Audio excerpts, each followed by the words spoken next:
And gentlemen, Chairman, thank you for your invitation. It's my pleasure to be here in this wonderful venue and wonderful event. Once upon a time, when intensive care was still a young specialty and patients started to survive aggressive support of other organs, gut was noticed. And even though historically starvation is kind of normal adaptation to acute illness, it was questioned whether it is also the case in critically ill. First, Moore was able to show that early enteral nutrition in trauma patients might be associated with better outcome. So it showed less septic complications in early nutrition group. Cutoff for early has been set in different time points during the time, up to 72 hours even. Of course, it is clear that we should feed as early as feasible. And this definition is quite good for clinical practice, but not suitable at all for studies or for recommendations. Today, I would say that the cut point of early enteral nutrition should be set on 24 hours of initial injury or ICU admission. In the studies comparing early versus late enteral nutrition, late actually occurred rather early, on the second or third day after admission. And a possible reason for this is that patients were often somehow subjectively assessed before considering them eligible for the studies, and then subjectively selected patients were afterwards randomized, which of course decreases the value of these studies. It is not ethical to study when it's really too late to start feeding. And therefore, I think we need to accept that late is later than early, even though if it might mean that 23 hours is early and 25 hours is late. If we give nutrition, then cardiac output of the patient increases, blood flow of the gastrointestinal tract increases much more. And therefore, optimization of local and systemic immune response takes place with splanchnic hyperemia. There's also a rise of immunoglobulin A, secretion of trophic and vasoactive hormones, and in this way, gut microflora will be maintained as well. What if the patient receives vasopressors? In two rather small studies in cardiosurgical and septic patients, it has been shown that mild increase in cardiac output takes place also in these patients, with significant increase in hepatosplanchnic blood flow. Therefore, adequate metabolic response can take place even with concomitant use of vasopressors. A possible mechanism for increase in hepatosplanchnic blood flow is vasodilation. But of course, we need to remember that with vasopressors, we can induce delay in gastric emptying, and this might compromise the enteral feeding. What if we do not feed? It has been shown that up to 10% of skeletal muscle mass per week can be lost without feeding in ICU. And malnutrition is associated with poor outcome. And bowel rest may result in gastrointestinal mucosal atrophy, which compromises the integrity of mucosal barrier and enhances exposure to bacteria. There is no advantage of post-pyloric feeding shown, and gastric feeding is probably possible to initiate earlier than post-pyloric feeding. Therefore, routine use of post-pyloric feeding is not recommended, but one should consider post-pyloric if gastroparesis is not resolved with prokinetics. The definitions trophic feeding or minimal enteral nutrition have been used also, talking about 10 to 15 milliliters per hour of food administration. Rice last year was able to show that initial trophic enteral nutrition resulted in similar outcomes compared to full energy enteral nutrition. It's interesting that there is no amount included in recommendations for early enteral nutrition or starting enteral nutrition at all. But how much should we target? What should be the dosage of nutrition? There are several guidelines, and none of them is precise enough to give us a guideline how to do it really practically. Austrian guideline says that we should start with approximately 50% of target. Aspen American guideline says that we should advance towards goal within the next 72 hours. And as European guideline says that we shouldn't give more than above 20 to 25 kilocalories per kilogram per day during initial phase. Well, I find it extremely confusing, above 20 to 25. I don't think I learned this in my math lessons, how to deal with the numbers presented like this. It is either above 20 or either above 25. But how to deal with this, it is confusing. This recommendation actually is based on the study from Krishnan, where it was shown that 33 to 66% of target resulted in better outcome than higher levels. It was not confirmed by the later study from Alberto, who showed that more is better, at least up to 2,000 kilocalories per day. It needs to be mentioned that these studies looked at enteral and parenteral nutrition together. So can we combine early enteral nutrition with parenteral? This is quite a shocking result from EPANIC study last year, saying that early parenteral top-up is bad. And the worse, it was in surgical patients in whom enteral nutrition was surgically contraindicated. And probably, or that's what the authors speculate, is because these patients received the largest amount of parenteral nutrition. There is another Swiss study, not published yet, but reviewed shortly by Berger this year in Critical Care, which obviously showed that top-up with parenteral from day 4 was rather good. And one study from Grau was able to demonstrate that liver dysfunction occurred more often in patients with parenteral nutrition compared to enteral nutrition. What if we give too many calories? There is one study from Ibrahim where early group received 100% of calories on day 1, and there was more ventilator-associated pneumonia and longer ICU stay in this group. Overfeeding is definitely not just justified, but probably overfeeding with enteral nutrition is less likely to occur compared to parenteral nutrition. However, already slight overfeeding, giving 110 to 120% of target, might be harmful, and shown by Grau that more than 27 kilocalories per kilogram per day was associated with liver dysfunction. And we should always remember not calculated calories which the patient receives through the propofol, for example, or 5% glucose infusion. Does early enteral nutrition improve outcome? There are a few systematic reviews, early versus late in acute medical condition and after elective intestinal surgery, both showing advantage of early enteral nutrition.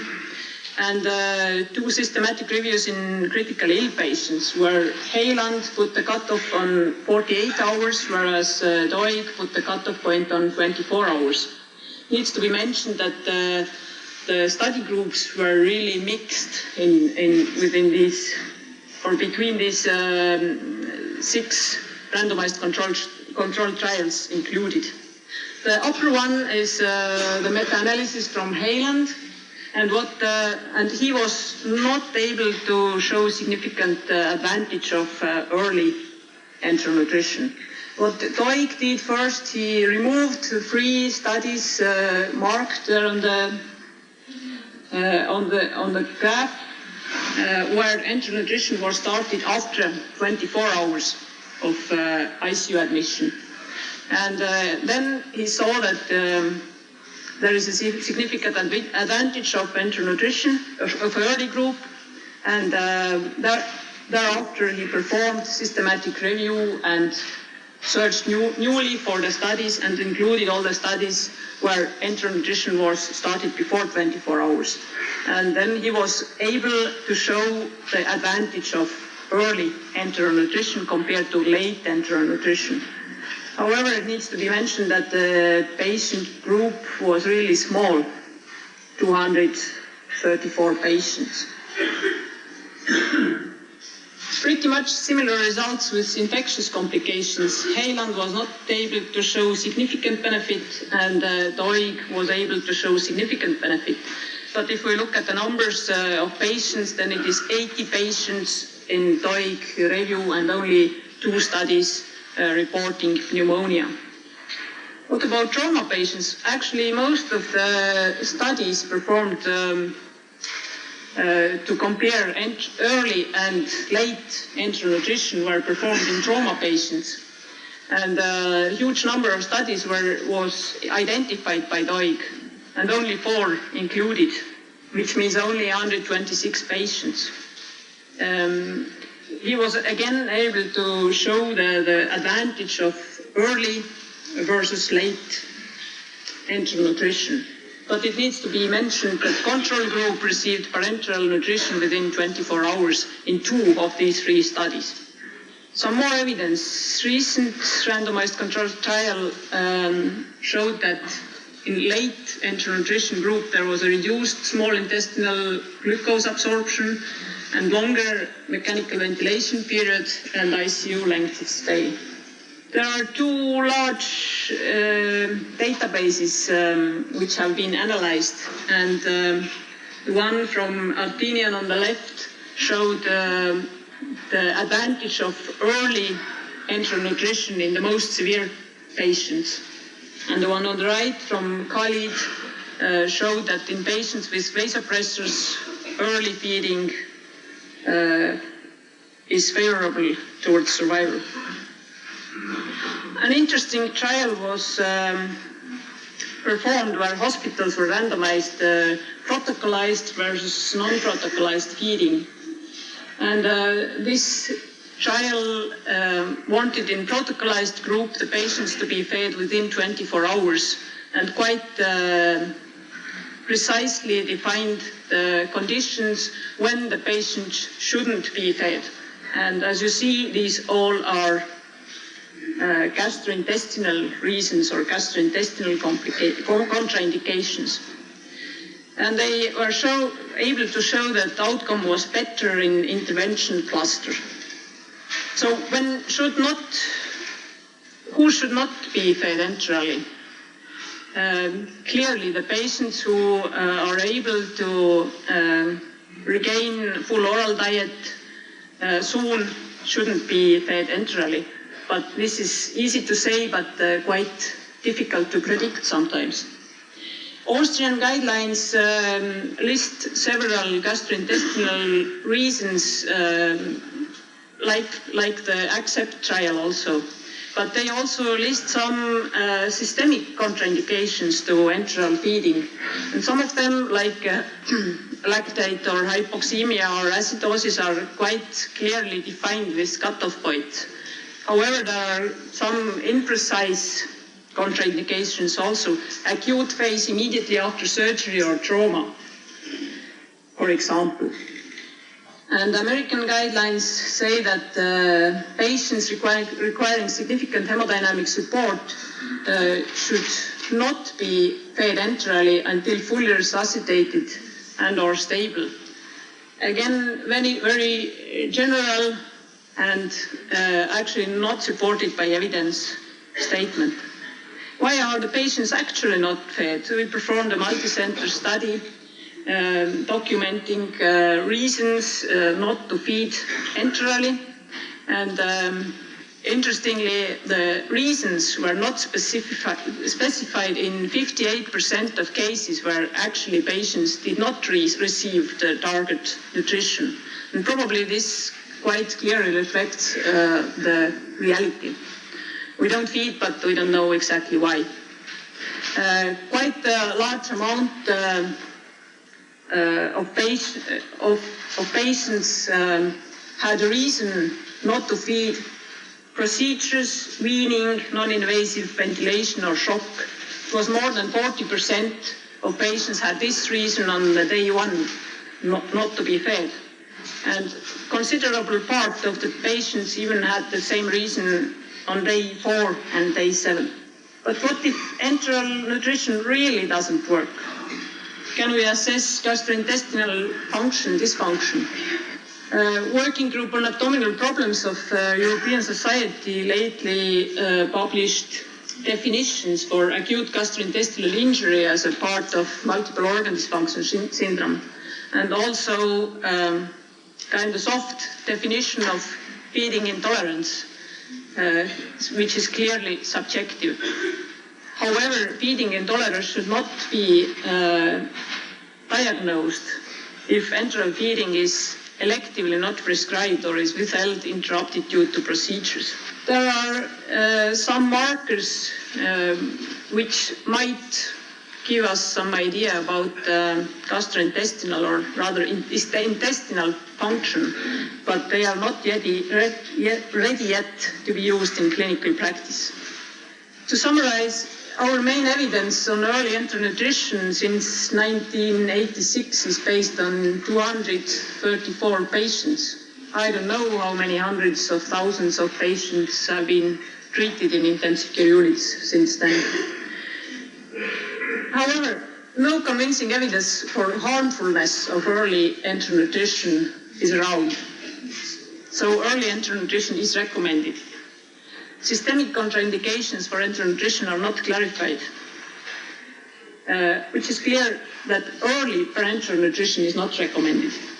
When is time for late parenteral nutrition is not clear.